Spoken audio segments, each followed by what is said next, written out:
Question everything. So I'm gonna paraphrase a little bit here, but at the same time, I'm gonna give you the story from what is being spent around right now with the 89-year-old white firefighter who was having a birthday party at Denny's, and another firefighter walked in, younger, Aboriginal Negro firefighter came in. He was, to order him something, but he was going to the bathroom. And when he walked by, he seen that, the elder 89-year-old white colonizer firefighter was having a birthday. He didn't say anything. He went, used the bathroom, did what he had to do, came out, and proceeded with his, his lunch break. But at the end of the day, long story short, the elder firefighter, the colonizer firefighter who was turning 89, his peers had just left. And the younger firefighter, the Aboriginal Negro firefighter, went to pay his respects and, wish him happy birthday and stuff like that. And the elder firefighter, the colonizer, went to tell him a story about when he was firefighting back in the 60s. And the colonizer, he was telling them how when it came to like fires in the 60s, they would go and be called out to go do, put out fires. And sometimes you have to, rescue a few people, based off of people being trapped in fires, no doubt. But the colonizer at 89 years old went on to tell them how when it was the Aboriginal Negro family who was trapped in fires that they had to put out, it was routine to not save our people, to watch our people burn, to listen to our people burn, screams. He said he had screams in his head to this day that he had to go get therapy for, because they would literally see our people in a tragic situation of being trapped in a fire. And as firemen, they supposed to come put out the fires and save you. But if you was Aboriginal, he said, we wouldn't even save you. We would let you burn. He said, but the last time he did it, he had got to the fire. And when he got in there to save the people, because he knew it was somebody in there that was in there he had to save.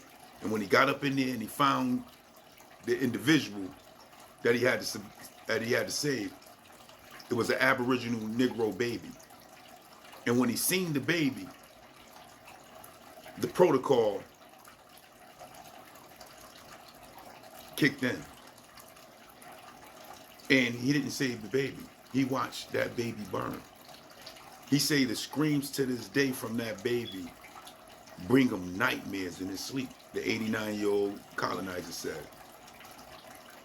He said that the therapy, to this day, he had to go get therapy. At 89, still going through nightmares of hearing people screaming, especially that baby said. But just think about this.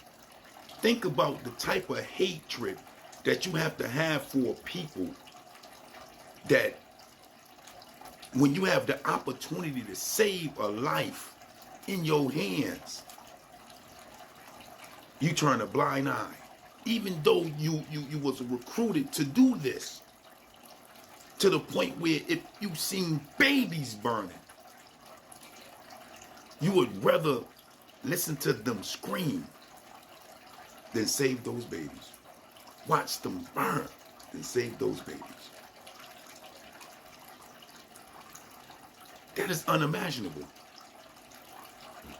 Just think about that type of reality as you, as the individual, having the power to save somebody, especially a baby, and you stand there and tell the people that you're with that it was too late, and y'all allow that baby to burn, listening to that baby scream, knowing that you had the opportunity to save him.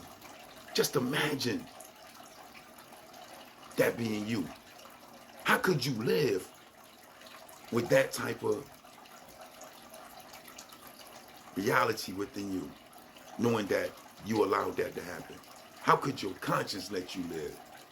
How could you, in your spirit, move on from that instant, knowing that that's what you was doing? That's what you set out to do when you seen people that look like me.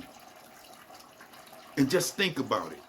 We talk about reparations for slavery, but all the massacres that our people been through, all the brutality that our people been through, all the public whippings that our people been through, all the lynchings and the burnings that our people been through.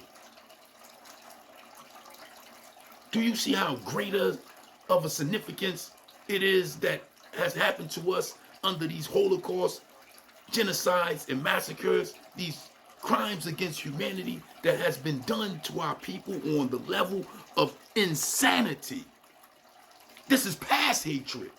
You can never ever hate a person or a people as much as our people been hated in this life on these levels. This is just that reality. You can't phantom it, huh? Can't phantom your babies being fed to alligators as bait for alligators. Just think of it, the delectable Negro, how to eat a Negro. When we talking about reparations just for slavery, y'all just don't know the half of our history. Y'all think y'all finding out that we the Aboriginal Negroes of America, the true American Indians?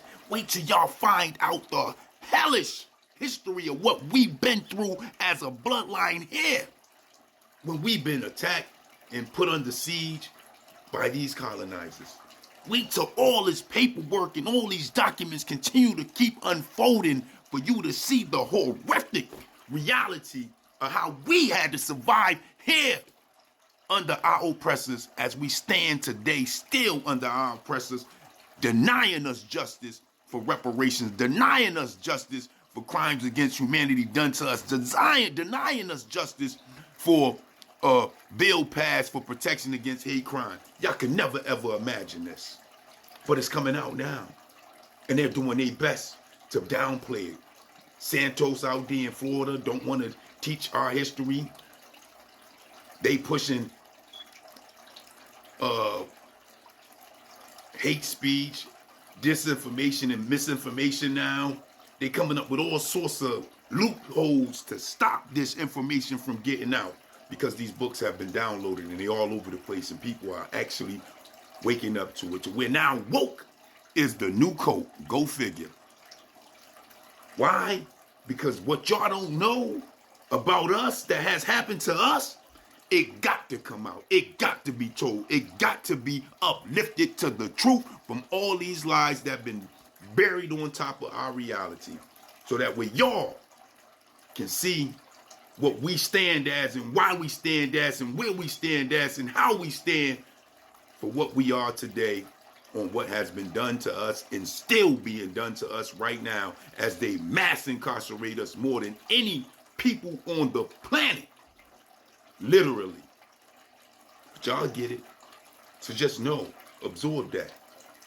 Firefighters in the 60s, it was protocol if you ran up into a burning building and seen it was a Negro to walk away, even if it was a baby. Where you think that 89-year-old man is going, the colonizer, when he leave this planet? Think he going to the Heavenly Father? But whatever you believe in, I don't have no beliefs, only faith, my good brothers and sisters. And with that, if I don't know and can't find that truth, then you can save your belief. Because I just don't get it. I just don't understand it. But that is the question. You let me know. Peace, peace.